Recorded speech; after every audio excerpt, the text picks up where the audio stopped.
rang. He won the heart of a lady. The whistling gypsy come over the hill and down through the valley so shady. Whistled and he sang till the greenwoods rang, and he won the heart of a lady. La-dee-doo, la-dee-doo, da-day, la-dee-doo, la-dee-day-dee. Whistled and he sang till the greenwoods rang, he won the heart of a lady.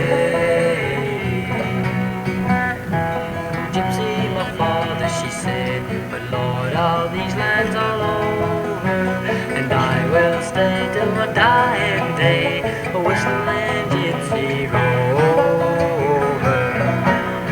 La-dee-doo, la-dee-doo, la-day, la-dee-doo, la-dee-day-dee. Whistled and he sang till the greenwoods rang, he won the heart of a lady. The father saddled his fastest steed, searched these valleys all over, seeking his daughter at great speed, and that whistling gypsy rover. La-dee-doo, la-dee-doo, da-day, la-dee-doo, la-dee-day-dee. Whistled and he sang till the greenwoods rang, he won the heart of a lady. Last he came to the castle gate along the river Clady. There was music and there was wine for the gypsy and his lady. La-dee-doo, la-dee-doo, da-day, la-dee-doo, la-dee-day-dee. Whistled and he sang. In 1952, the Middle Tennessee Council secured the first acreage for what would become the new Boxwell. But in order to build a permanent facility on property owned by the Corps of Engineers, the council needed clear title, and thus the heart of the new camp, some 525 acres, was secured by a special act of Congress in 1957. The council then had to purchase surrounding property and build the facilities. Council Executive Ward Akers wanted more than just a Camp Boxwell. He wanted a Boxwell reservation, one large property with multiple camps within it. The capital campaign for the fourth Boxwell began in January 1959, chaired by E.B. Stallman, co-owner of the Nashville Banner. The campaign goal was $890,000 and exceeded this amount before the end of May. It was the largest capital campaign in the history of scouting. Funds in hand, the new Boxwell Reservation opened for summer camp in 1960 with over 700 acres in 4 camps. There were 2 Boy Scout resident camps, Camp Stallman and Camp Parnell, both named after significant players in the capital campaign. The third camp was a family camp, Camp Murray. Building off the family campsite at Rock Island, Murray was a camp where young children and wives could spend the week when the father or husband came up to camp with his troop.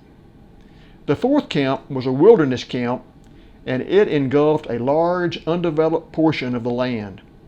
This area was dubbed Camp Light for Dr. Rudolph Light of Vanderbilt, and had virtually no permanent facilities on it, save a gravel road out to Duckhead and, in 1965, the Don Stanford Chapel. The reservation also had a ski dock that was not technically part of any camp, but was located on a man-made peninsula between Stallman and Murray. A reservation meant more scouts. Rock Island was bursting at the seams to host 200 a week in its last years. Stallman and Parnell held that many each per week and usually more. Murray would add another 50 to 100 to that count, meaning that on any given week it would be easy to have 700 scouts and leaders on the reservation. With 8 weeks of summer, these were big numbers. In fact, by 1968, the camp's peak year, over 4,200 scouts attended summer camp. The size and scope of this reservation pointed to important change at the new Boxwell. Unlike the previous 3 camps, Boxwell Reservation at Old Hickory had a strong emphasis on facilities. Buildings were not only a selling point, but they were part of the program. Permanent facilities mattered in a way that had not before. For instance, all food was cooked at Camp Stallman and trucked out to the other locations. The drinking water was pumped in from the lake, purified, and held at the water tower. The reservation also had flush toilets and running water, meaning hot showers. The tents were all on platforms, keeping feet and gear dry in the rain. Was this even camping anymore? Facilities aside, the camp program was similar to Rock Island. Advancement sessions ran both in the morning and afternoon and were conducted by paid staff. Most of the staff were youth and generally were scouts themselves, though there were some adults in key leadership positions. Meals were still served using family-style feeding. There were some key changes in program, though. First, the permanent dining halls brought 2 levels of program. One was very overt program, songs and skits and announcements. The other Boxwells had nothing remotely similar to this. Liquor was spilled on the barroom floor and the bar was Second, closed. the new Boxwell utilized a new position, something called a program director. The camp director would be a professional scouter and the person ultimately in charge of the camp. But the program director would be the person who focused on the camp's program. As the camp director changed virtually every summer, often in the same summer, the program director became the person who ran the camp. This meant that ultimately everything that happened at camp fell under the umbrella of program. This was a critical change. Finally, unlike all the other Boxwells, this Boxwell integrated in 1965. No more separate camps for Black Scouts, though for the first few summers, integration meant Black Scouts could use the new Boxwell, but in a separate week. Still, by 1968, Boxwell had become fully integrated.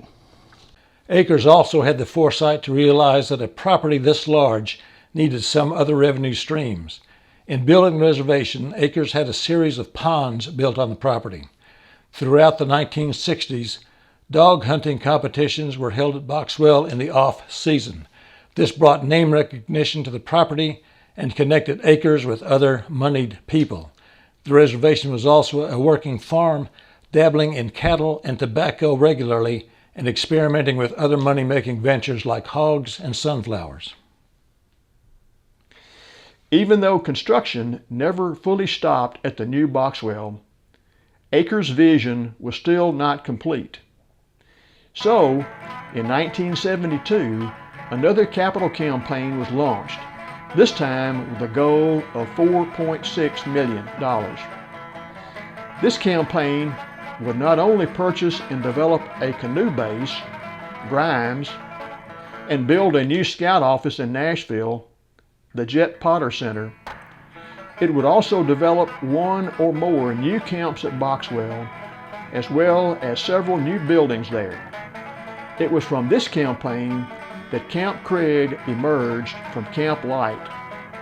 Permanent trading posts and handicraft sheds were built, as were camp offices and cabins at Murray. Addressing the concerns that Stallman and Parnell were too developed, Craig was rustic.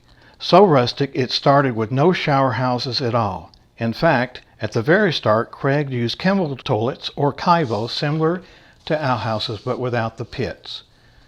However, it did have an impressive dining hall and housed not only the dining hall itself but the handicraft, trading post, and rifle range all under one roof.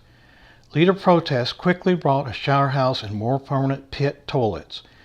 Nevertheless, by 1973, there were 3 Boy Scout summer camps open, plus Murray, the family camp, impressive by any measure. Then came the scandal. Reporter Larry Brentman broke a story alleging Akers was involved in some dubious dealings.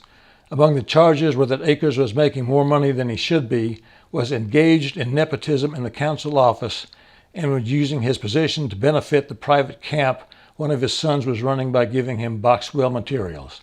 The council formed several committees and investigated all the charges, ultimately finding Akers did nothing illegal or against policy.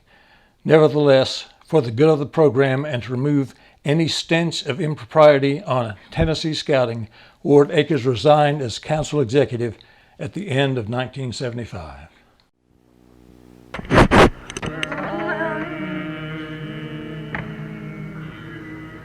Softly falls the light of day as our camp staff fades away. Silently he packs his clothes, down the Boxwell trail he goes. Have I kept my t-shirt white? Can I give? Let's swim tonight.